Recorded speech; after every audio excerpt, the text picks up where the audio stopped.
When God gives you this assignment, when he gives you any assignment, you're becoming something. And I want to give you, I'm going to actually just list out a bunch of things. Let's call it the you are becoming list. And I'm going to list out a few, several actually, and see which one identifies with you the most. And then we're going to focus on just 3 of these. So God gives you an assignment and he's calling you to do and to be. And as he gives you that assignment, you're now in this process that you have to embrace. When God calls you to an assignment, it's not just to do something, go and write this book, go and start this church, go and start this ministry, go and reach these people, launch this movement, whatever it is, the do. There's a becoming of relationship.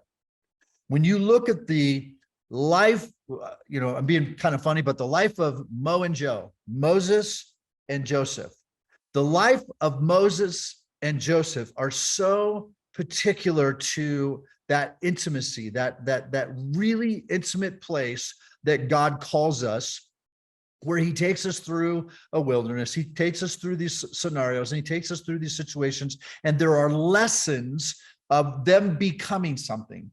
And, Moses became a friend of God. Moses became a deliverer. And Joseph became a friend, and Joseph became a deliverer.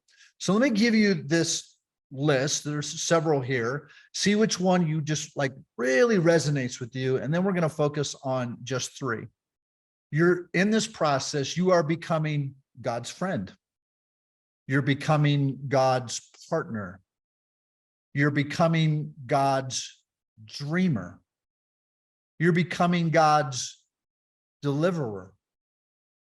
You're becoming God's messenger. And I want to give you the emphasis here is becoming. The way that God works is, Jesus found Peter and he said, you are, you shall be. He imputes to us his righteousness and says, you are my friend. And at the same time, we're becoming his friend. He says, you are my bride. And at the same time, you're becoming his bride. He says, you are my messenger.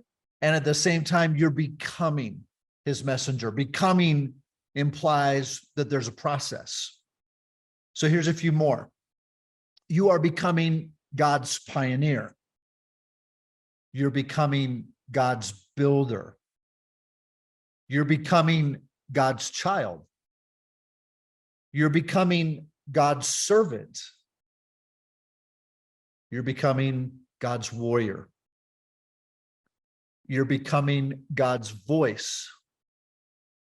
You're becoming, this is a big one, God's ear, meaning you're bent to hear and listen to the Lord.